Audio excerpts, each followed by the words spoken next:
पूर्व कांग्रेसी नेता के सहारे बीजेपी के नैया पार कराना चाहते हैं अमित शाह। कांग्रेस और समाजवादी नेताओं को पुष्पांजलि। मधुबनी पहुंचते ही कांग्रेस और समाजवादी नेताओं के आगे दंडवत हुए बीजेपी के चाणक्य। समाजवाद का गढ़ झंझारपुर से क्या संदेश देना चाहते हैं अमित शाह? दिग्गज कांग्रेसी नेता और समाजवादी नेता के सहारे ही फतह करना चाहते हैं सीमांचल और मिथिलांचल।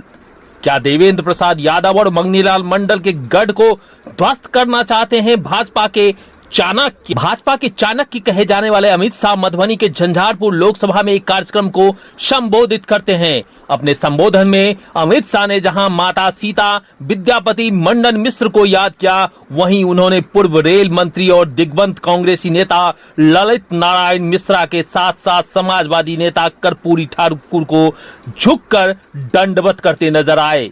भाजपा के मंच पर ललित नारायण मिश्रा और कर्पूरी ठाकुर की तस्वीर निश्चित ही तथाकथित चाणक्य की कोई सोची समझी रणनीति का हिस्सा हो सकता है, जो सभा में पहुंचे हजारों श्रोताओं के लिए एक अबूझ पहेली से कम नहीं। वहीं बीजेपी के मंच पर कर्पूरी ठाकुर की तस्वीर उनके दोनों शिष्य मंगनीलाल मंडल और देवेंद्र प्रसाद यादव को जैसे चुनौती दे रहा हो। जहां से अमित शाह भाषण दे रहे थे, ठीक उनके बगल में ललित कर्पूरी की तस्वीर राजनीतिक गलियारों में चर्चा का विषय बन गया है। हालांकि बीजेपी की दलील इस तस्वीर को लेकर कुछ और हो सकती है, लेकिन सवाल यह है जहां मौजूदा समय में बीजेपी के चाणक्य या फिर तमाम भाजपाई पंडित नेहरू और इंदिरा गांधी को पानी पी पी के कोसते नजर आते हैं, वहीं आखिर जीवन पर्यंत कांग्रेस के लिए समर्पित पूर्व कांग्रेसी नेता से प्यार मिथिलांचल के लोगों को कुछ अजीब सा लग रहा है। सवाल यह भी है, क्या नीतीश मिश्रा ललित नारायण मिश्रा के सहारे लोकसभा की नैया साहिल तक पहुंचाना चाहते हैं, या फिर कर्पूरी के दो चेले मंगनीलाल मंडल और देवेंद्र प्रसाद यादव को टक्कर देने के लिए एकमात्र यही सहारा बचा है?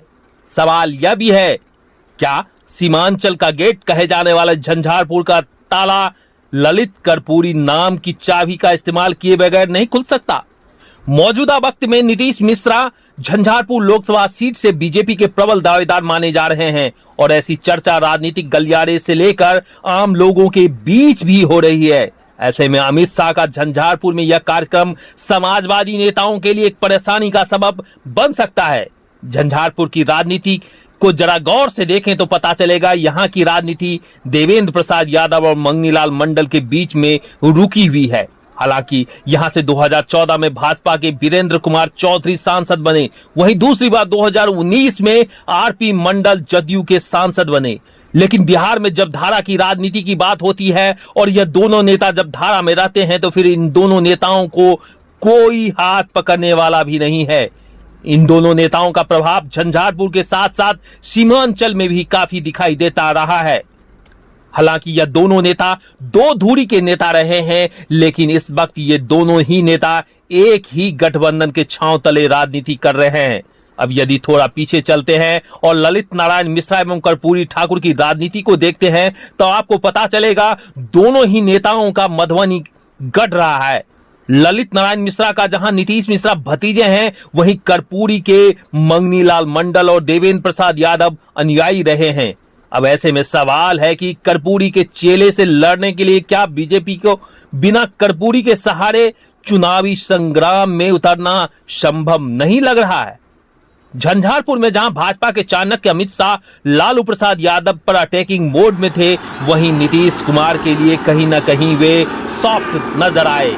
ये सारे संकेत तो बस यही कह रहा है, राजनीति में ना तो कोई अस्थायी दोस्त होता है और न ही कोई दुश्मन।